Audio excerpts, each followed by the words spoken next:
மாறாத இருக்கும் என் தமிழுக்கும் என் தமிழ் தாய்க்கும் என்னுடைய முதற்கண் வணக்கங்கள்.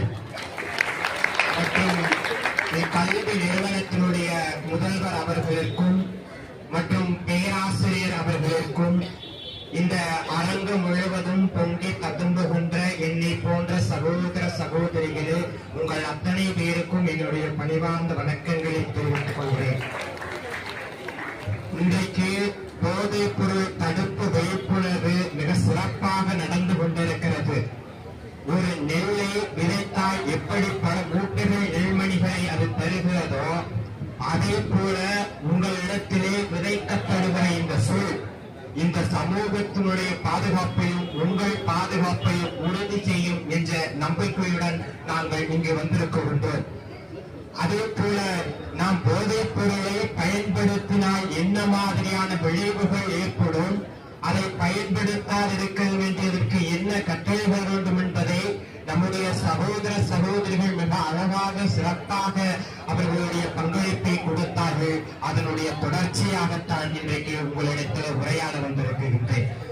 போதைப் பொருள் என்று சொல்லப்படுகிற அந்த போதைப் பொருள் மனிதனை தாண்டி மிருகங்களை விட மிக கொடூரமாக செயல்பட வைக்கக்கூடிய பொருளே அந்த போதைப் பொருள்.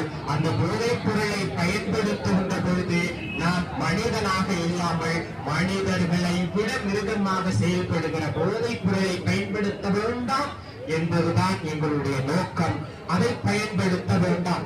அதிலும் சில பேர் இன்றைக்கு திரைப்படங்களிலே வரக்கூடிய காட்சிகள் எத்தாக இருக்கிறது என்று எண்ணிக்கொண்டு அதை நம் ரியல் வாழ்க்கையிலே அதை பயன்படுத்துகிறார்கள். அது உண்மை அல்ல. அன்பினால் வந்த பிடிப்பு அல்ல, திரை கவர்ச்சியினால் வந்த ஈர்ப்பு. அதை ஒருபோதும் நம்பாதீர்கள். உண்மையான அற்றவை, அதை ஒருபோதும் நம்பாதீர்கள் என்று சொல்லி, அதே போல இன்றைக்கு போதைப் பொருளை நாம் பயன்படுத்துகிறோம். சிகரெட்டுகளை வட்ட வட்டமாக இட்டு செல்வதாக பலர் சொல்லுகிறார்கள். ஆனால் அந்த புகையை நாம் பிடிக்கின்ற பொழுது அந்த புகை உடலுக்குள் சென்று நுரையீரலை பாதிப்படைய சென்று மூச்சு விடாமல் திணறல் ஏற்பட்டு அங்கேயே உயிரிழந்திருப்பவர்கள் எண்ணிக்கை நாளுக்கு நாள் அதிகரித்து இருக்கிறது என்று புள்ளி விவரங்கள் சொல்கின்றன. அதில் மது இல்லாத நிகழ்ச்சிகள் இன்றைக்கு ஒன்றுமில்லை. ஏன் திருமணங்களில் கூட எடுத்துக் கொள்ளுங்கள். திருமணங்களில் பண்டிகைகளிலே இளைஞரில் உணவு இல்லாவிட்டாலும் கூட பரவாயில்லை, மது இல்லாவிட்டால் பெரிய கலவரமே வெடித்து விடுகிறது. இப்படிதான் இந்த சமூகத்தில் நடைபெற்றுக் கொண்டிருக்கிறது. அதே போலவே இன்றைக்கு காது குத்து விழாவில் கூட மாமனுடைய சீர்வரிசை பல வகைகளாக இருக்கிறதோ இல்லையோ, மது சீர்வரிசை கட்டாயமாக இருக்க வேண்டும் என்ற ஒரு கட்டளை விடுகிறார்கள். போதைப் பொருள் இப்படி இந்த சமூகத்திற்குள்ளே ஊடுருவி செல்கிறது. மது என்பது வீட்டுக்கும் நாட்டுக்கும் கேடு என்பதை புரிந்து கொள்ளுங்கள். அதே போல் மது கடைகள் சில திறந்திருக்கிறது. அது அரசாங்கம் தானே திறந்து வைத்திருக்கிறது.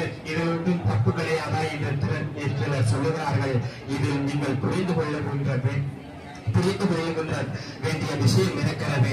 மதுக்கடைகள் திறந்திருக்கின்றன, அதை நாங்கள் பயன்படுத்த மாட்டோம், எங்களுக்கு வேண்டாம், அது உயிரை கெடுக்கும் என்று சொல்லி அதை பயன்படுத்தாமல் இருந்து அந்த மதுக்கடைகளுக்கு நீங்கள் நஷ்டத்தை ஏற்படுத்தினால் அந்த கடைகள் மூடப்படும். பின்னர் அரசாங்கமே அது தானாக இழுத்து மூடும். நீங்கள் பயன்படுத்துவதனால்தான் அது திறந்து கிடக்கிறது.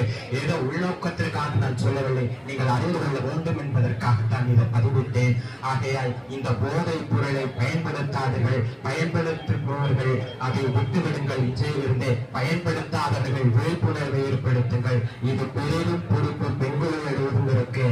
உங்களுடைய சகோதர இடத்தில் சொல்லுங்கள். பரவாயில்லை, அவர்கள் கேட்காமல் போகட்டும், பரவாயில்லை, இருந்துவிட்டு போகட்டும். உங்களுடைய கருத்துக்களை பதிவிடுங்கள். இதை பயன்படுத்தாத சகோதரா, இதை பயன்படுத்தினால் இந்த மாதிரியான விளைவுகள் ஏற்படும் என்று உங்களுடைய சகோதரனுக்கு சொல்லுங்கள். வாயை பிளந்தால் வானிலிருந்து ஏதோ ஒன்று உள்ளே வாயில் புரிந்து விடுவது இல்லை.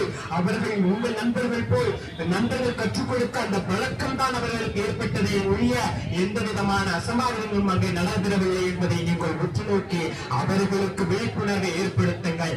நீங்களும் விழிப்புணர்வு நெருங்கள் என்று சொல்லி, தமிழ்நாட்டில் இதுவரை 78% போதைப் பொருளில் அடிமையாக உள்ளது என்று புள்ளி விவரங்கள் சொல்லுகிறது.